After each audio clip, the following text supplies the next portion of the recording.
পরীক্ষিত মহারাজ বলছেন, গুরুদেব আপনি প্রথম দিন পাঠের সময় বৈকুণ্ঠের জয় বিজয় তারা হিরণ্যকশিপু হিরণ্যকাক্ষ হয়ে জন্মগ্রহণ করেছিল বলেছিলেন। হিরণ্যকাক্ষ ভগবান বরাহদেবের হাতে মারা গেলেন, কিন্তু হিরণ্যকশিপু কি করলেন সেই কথা তো আপনি বললেন না। অতএব হিরণ্যকশিপুর কথা আপনি কৃপা করে আমার নিকটে বর্ণন করুন। সুখদেবজি বললেন, হে মহারাজ পরীক্ষিত, তোমার পিতৃপুরুষগণ যুধিষ্ঠির মহারাজ এক সময় এক বিশাল রাজস্বীয় যজ্ঞ করেছিলেন। সেই যজ্ঞের সময়ে দেবর্ষি নারদ এসেছিলেন। যজ্ঞ আরম্ভের আগে একটু হরিকথা পরিবেশন হয়তো, সেই হরিকথা পরিবেশনের প্রসঙ্গে এই প্রহ্লাদ চরিত্র কথা দেবর্ষি নারদ তোমার পিতামহ যুধিষ্ঠিরকে বলেছিলেন। অতএব আমরা সেই অনুসারেই তোমাকে বলব। সুখদেবজি এই কথা বলে তিনি এবার আরম্ভ করলেন সেই প্রহ্লাদ চরিত্র এবং হিরণ্যকশিপুর কথা। বললেন যে হিরণ্যকাক্ষ মারা যাওয়ার পর হিরণ্যকাক্ষের স্ত্রী রুষভানু এবং তার 9 পুত্র, এরা কিছুতেই তার দেহকে সংস্কার করতে দিবেন না, দেহ সংস্কার করতে দিবেন না। এই নিয়ে একটা বিশাল গন্ডগোল উৎপন্ন হয়ে গেল। তখন হিরণ্যকশিপু তাদেরকে বুঝাইলেন, বললেন যে আমি তপস্যা করতে যাচ্ছি, আমি তপস্যা করে অমর বর লাভ করে আমি আসব, আর আমি এসে এই বিষ্ণুকে বধ করে ভাতৃহত্যার প্রতিশোধ নিব। অতএব চিন্তা করিও না, দেও তার দাহ সংস্কার করতে দেও। বলে তিনি দাহ সংস্কার করলেন। হিরণ্যকশিপু তখন 3 পুত্র জন্ম নিয়েছিল, লাভ, অনুলাভ আর সংলাভ। চতুর্থ পুত্র মাত্র মাতৃগর্ভে এসেছে, মানে প্রহ্লাদ। সেই মুহূর্তে হিরণ্যকশিপু তপস্যা করার জন্য চলে গেলেন। হিরণ্যকশিপু তপস্যা করতে চলে যাওয়ার পর দেবরাজ ইন্দ্র অসুরের রাজ্য যুদ্ধ করে জয় করে সমস্ত লুটপাট করতে শুরু করেছিল। এমনকি হিরণ্যকশিপুর স্ত্রীর নাম ছিল কায়ুধু। সেই কায়ুধুকে বলপূর্বক হাতে পায়ে বেঁধে রথের মধ্যে করে নিয়ে চলে যাচ্ছিলেন স্বর্গহরণ করে। কায়ুধু ভয়ে ভীত হয়ে চিৎকার করতে শুরু করেছেন। কিসের জন্য চিৎকার করছেন? চিৎকার করছেন নিজের প্রাণ রক্ষার জন্য। কে তিনাকে রক্ষা করবে? সবাই নিজের প্রাণ নিয়ে পলায়ন। য পলায়ন সজীবতী, তাই প্রাণ নিয়ে পলায়ন করছেন। দেবরাজ ইন্দ্রে যখন নিয়ে চলে যাচ্ছেন তখন সেই সংবাদ পৌঁছিল দেবর্ষি নারদের কানে। দেবর্ষি নারদ এসে উপস্থিত হইলেন। তিনি বলছেন, হে দেবরাজ ইন্দ্র, তুমি আবার কবে থেকে পরনারী হরণ করা শুরু করেছ? তখন তিনি বললেন যে দেখেন, আমি অন্য কোনো বাসনা নিয়ে এই নারীকে হরণ করতেছি না। এই নারীর গর্ভে যে সন্তান আছে সে তো অসুরের বীর্যে উৎপন্ন, অসুরের সন্তান তো অসুর হইবে, তাই এই সন্তানকে বধ করার জন্য আমি বলছেন না না, এর গর্ভে যে সন্তান এ অতি উত্তম সন্তান হইবে। আরে সন্তানের জন্ম হয় তিথি নক্ষত্র অনুসারে। অসুরের ছেলে যে অসুর হইবে এমন কথা নয় তো। তাহলে কশ্যপ ঋষির পুত্র রাক্ষস হলো কেন? দৈত্য দানব হলো কেন? গাছপালা হলো কেন? পশু পাখি হলো কেন? বাঘ সিংহ হলো কেন? অসুরগণ জন্ম নিল কেন? ব্রাহ্মণ, ব্রাহ্মণের ছেলে তো ব্রাহ্মণ হওয়ার কথা। সময়, এই যে আমরা যে গর্ভদান যে সময় একটা বলি, আমাদের 16টা সংস্কারের মধ্যে একটা সংস্কার আছে গর্ভদান সংস্কার। পঞ্জিকার মধ্যে লেখা থাকে অমুক দিন কতটার সময় দেওয়া থাকে গর্ভদান সময়।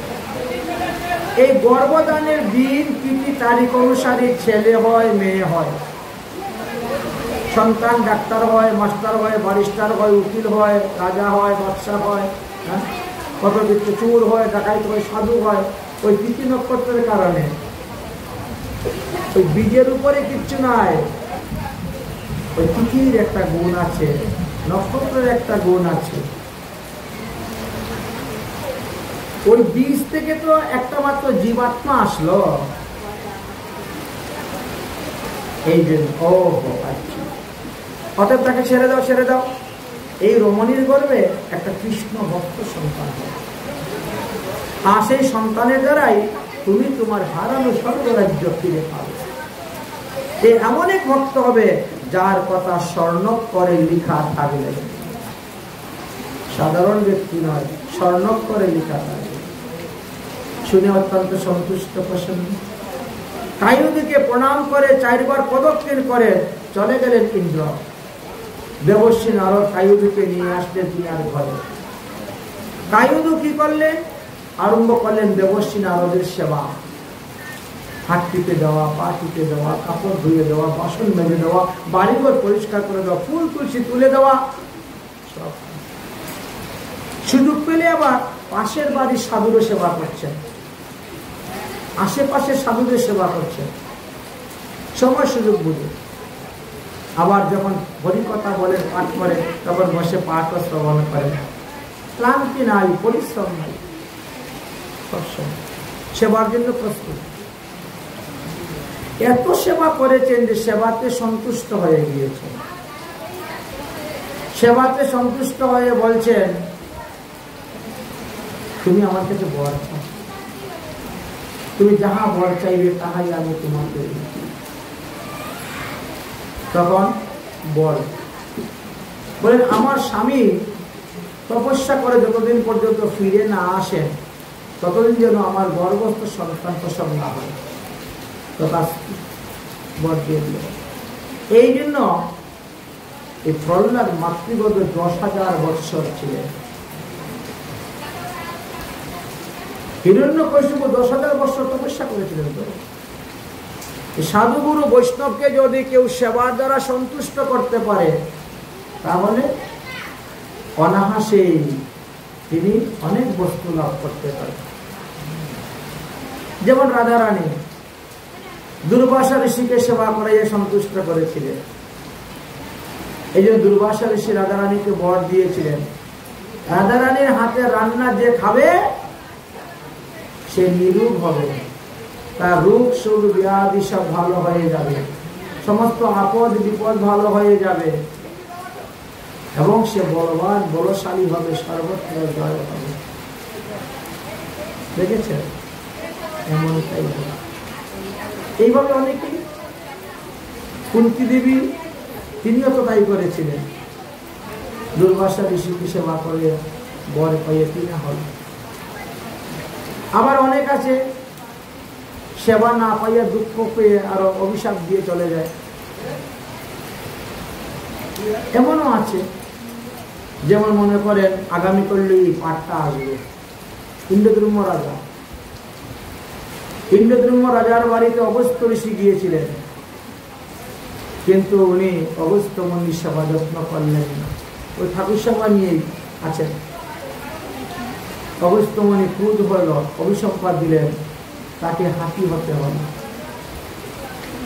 হাতি হয়ে জীবন যাপন করতে হলো। সারা জীবন ঠাকুর সেবা করে কি লাভ হইল?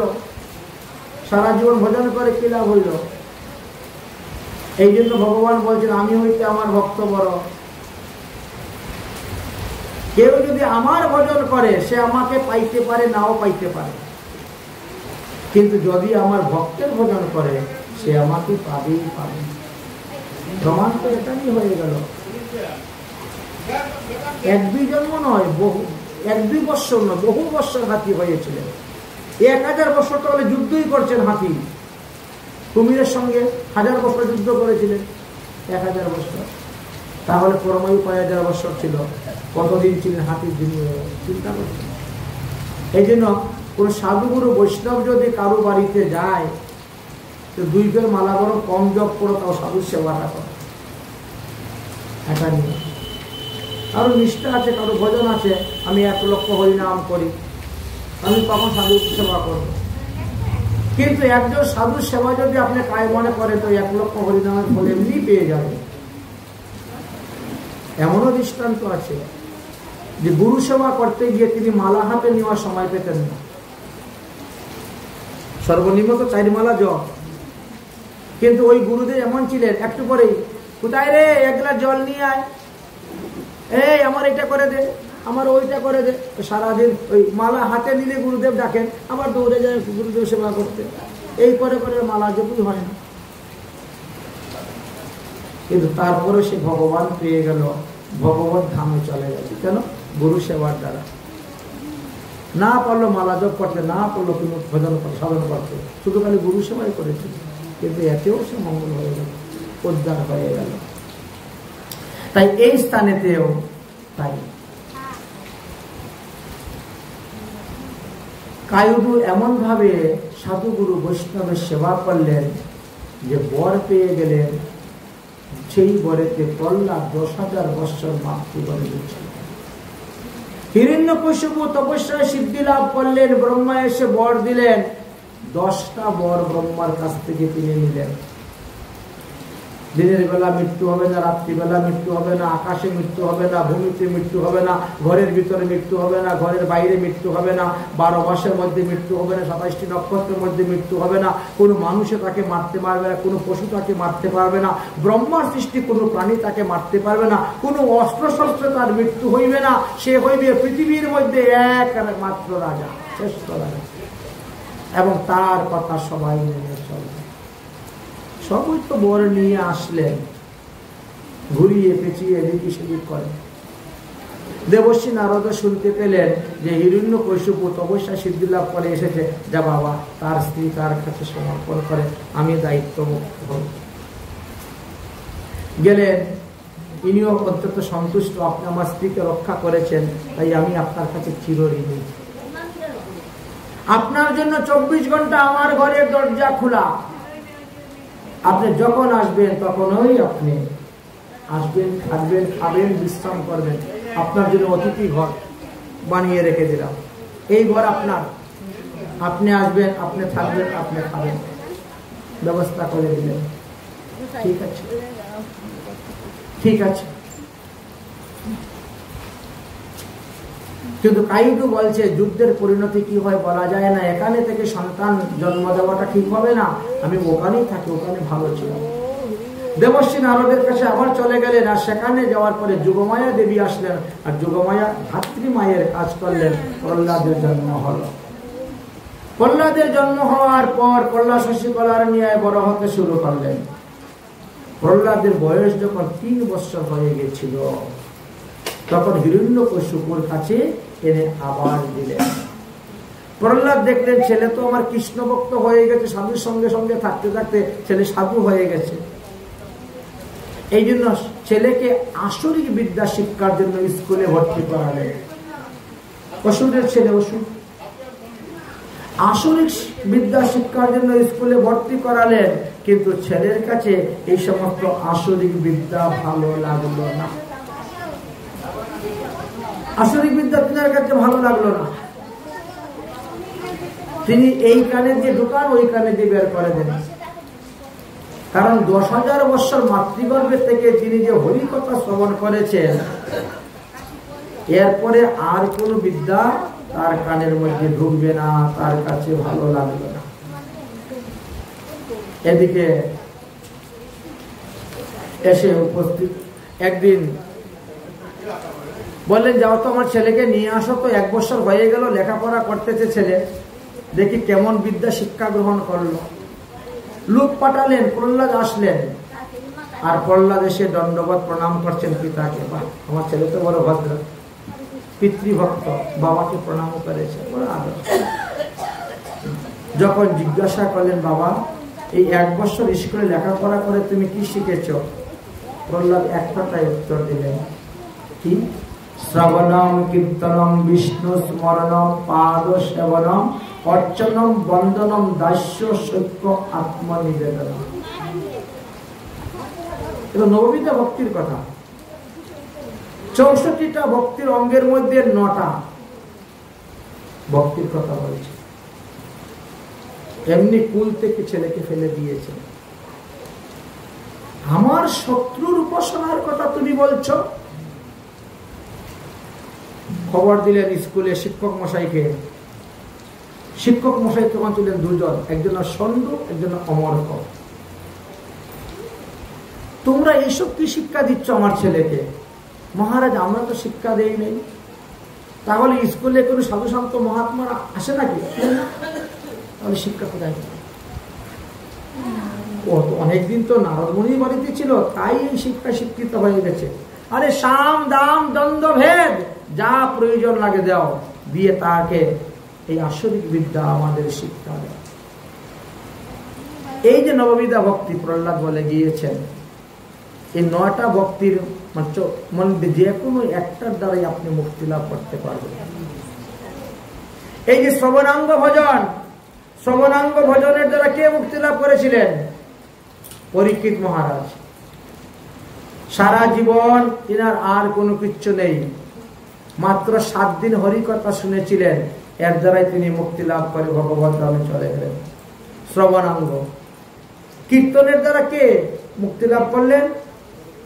কীর্তনের দ্বারা মুক্তি লাভ করলেন সুখদেব গোস্বামী। শ্রবণম কীর্তনম বিষ্ণু স্মরণম, স্মরণের দ্বারা কে মুক্তি লাভ করেছিলেন? এই প্রহ্লাদ। প্রহ্লাদ তো ভগবানকে দেখেন নাই, কিন্তু ভগবানের লীলাকথা শ্রবণ করে করে তিনি ভগবানকে স্মরণ করতেন। কিন্তু শঙ্খ ঘণ্টা বাজিয়ে পূজা করেন নাই। স্কুলে তো ভগবানের কোনো মূর্তি ছিল না। হিরণ্যকশিপুর সময় তো কেউ মূর্তি পূজা করতে পারতো না। তাহলে স্মরণ, প্রহ্লাদ স্মরণের দ্বারা। পাদ সেবনের দ্বারা কে মুক্তি লাভ করলেন? লক্ষ্মী দেবী। আচ্ছা, লক্ষ্মী তো এমনি মুক্তি, তাহলে আমাদের কি? আমরা পাদ সেবনের দ্বারা করতে পারি। তুলসী, ভাগবত, গঙ্গা, ভক্তজন, এই 4 জনের সেবা করলেই মুক্তি লাভ। তুলসী পরিক্রমা করেন, রোজ তুলসীকে জল দেন, আপনার মুক্তি লাভ। আপনি সাধুগুরু বৈষ্ণবের সেবা করুন, ভক্ত পদ রজ, ভক্ত পদ জল, ভক্ত ভুক্ত বশিষ্ঠ, তিনি মুক্তি লাভ। আপনি প্রতিদিন গঙ্গা স্নান করেন, মুক্তি লাভ। আপনি প্রতিদিন ভাগবত কথা পাঠ করে শ্রবণ করেন, মুক্তি লাভ। এই জন্য পাদ সেবন, পাদ সেবনটা কিন্তু বিশাল ব্যাপার। সেবন। অর্চনের দ্বারা কে মুক্তি লাভ করেছিলেন? পিতু মহারাজ। বন্ধনের দ্বারা কে মুক্তি লাভ করেছিলেন? অপুর মহাশয়। দাস্য ভক্তি দ্বারা কে মুক্তি লাভ করেছেন? হনুমান।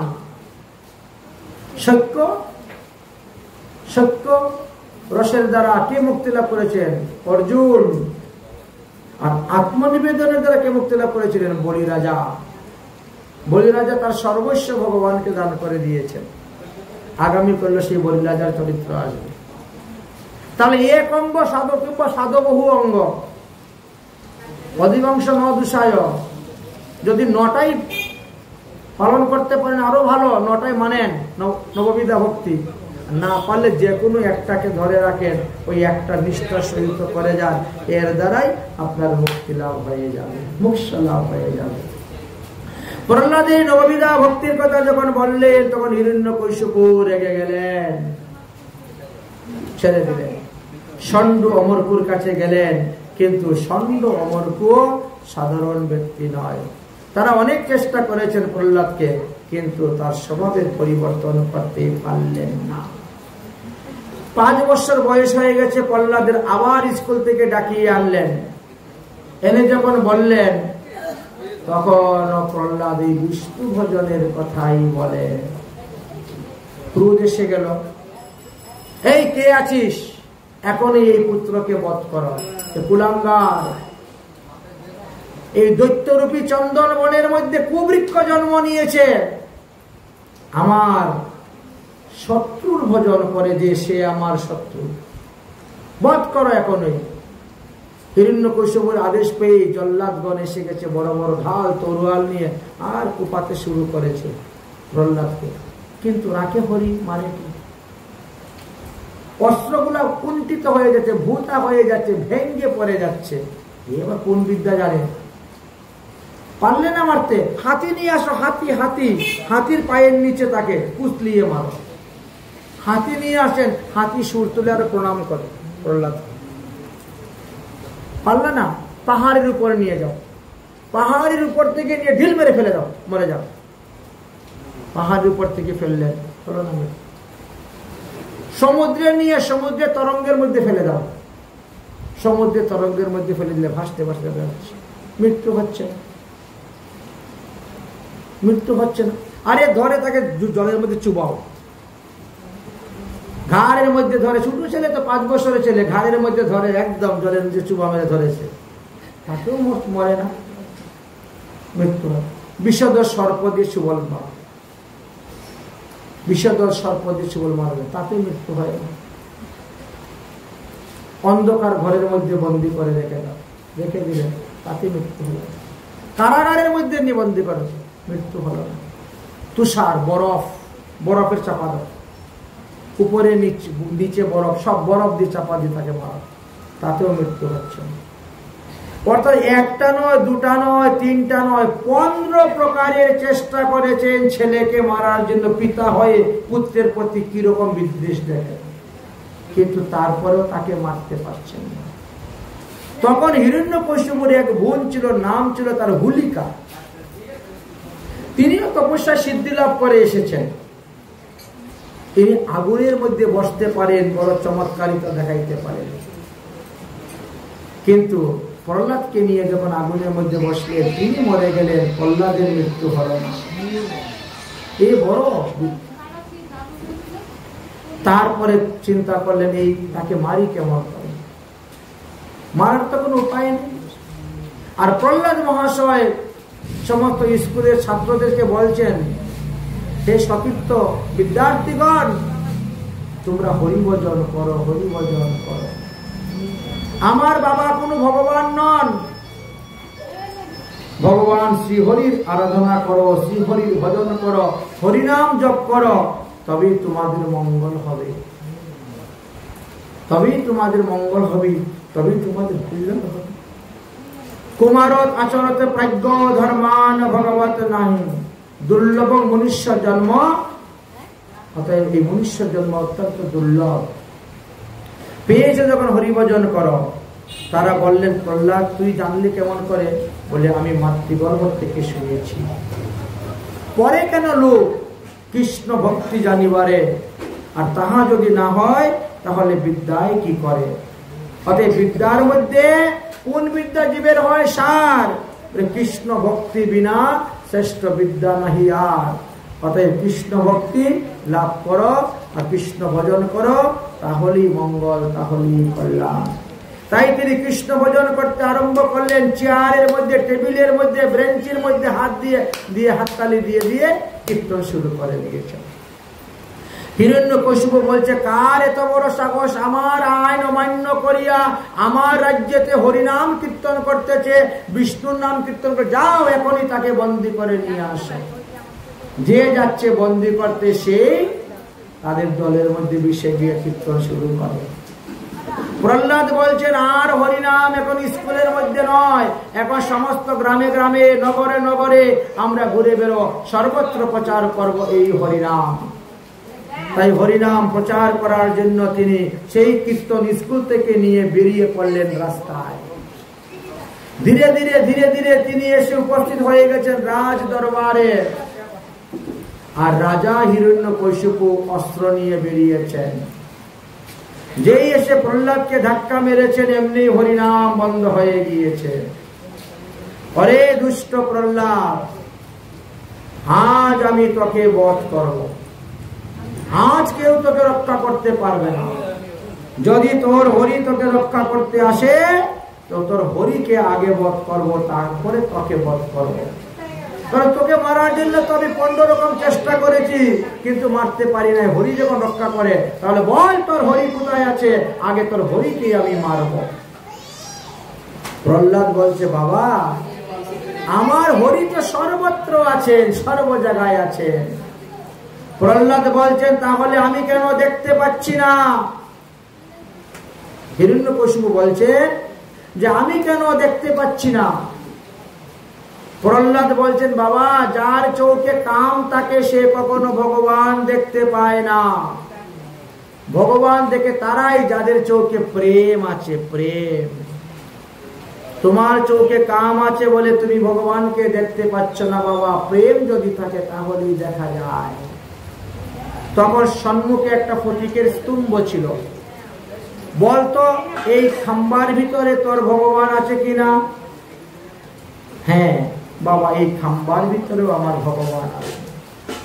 তখন হিরণ্যকশিপু বিরাট বড় গদা নিয়ে খাম্বার মধ্যে মারলেন। আঘাতে খাম্বা ভেঙে পড়ে গেল। খাম্বা থেকে নরসিংহ ভগবান বের হয়ে গেলেন। যুদ্ধ করতে করতে করতে করতে তিনি সেই হিরণ্যকশিপুকে বধ করেছিলেন। যদিও হিরণ্যকশিপু বলছিল যে আপনি আমাকে মারতে পারবেন না, কেন? আমার কাছে বর আছে। ভগবান বলে, সব বরের অপেক্ষা আমার করা হয়ে গেছে। বলে, আমার যে দিনের বেলাও মৃত্যু নাই, রাত্রিবেলাও মৃত্যু নাই, এই জন্য বলে তোমার সন্ধ্যাবেলা মারতেছি। ঘরের ভিতরে মৃত্যু নাই, বাইরে মৃত্যু নাই বলে দরজায় চৌকাতে বসে মারতেছি। আকাশে মৃত্যু নাই, ভূমিতে মৃত্যু নাই বলে আমার কোলের মধ্যে রেখে তোমাকে মারবো। কোন মানুষ এবং পুরুষের দ্বারা তোমার মৃত্যু নাই বলে আমি না মানুষ না পুরুষ হয়ে জন্মগ্রহণ করেছি। ব্রহ্মার সৃষ্টি দ্বারা কোনো প্রাণীর মৃত্যু হবে না বলে আমি ব্রহ্মার সৃষ্টি প্রাণী নয়।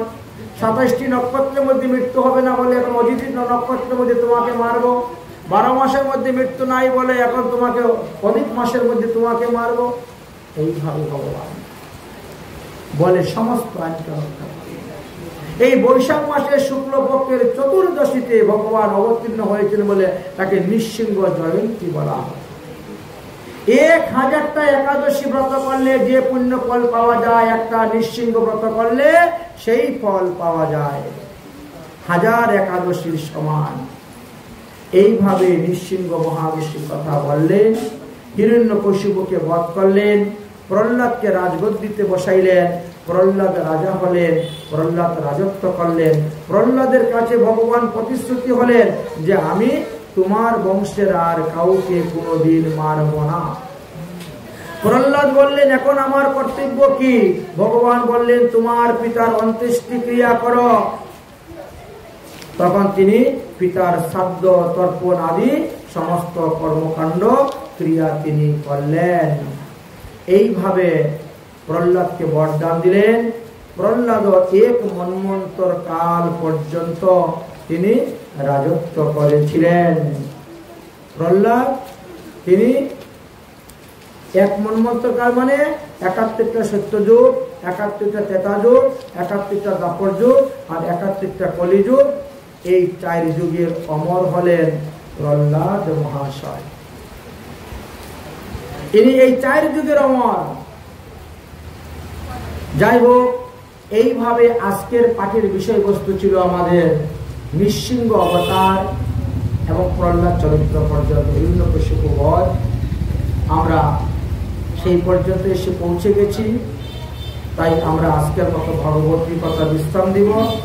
নৃসিংহ ভগবানকে প্রণাম করে বলো, নৃসিংহদেব কি নমস্তে নরসিংহায় প্রহ্লাদ আহ্লাদ দায়িনে হিরণ্যকশিপু বক্ষা শিলং স্কলং টঙ্কার স্থালয়ে ইতি নৃসিংহ পরতো নৃসিংহ যতো যতো যামি ততো নৃসিংহ বহির্নৃসিংহ হৃদয়ং নৃসিংহ নৃসিংহ নৃসিংহমাদিম শরণং প্রপদ্যে।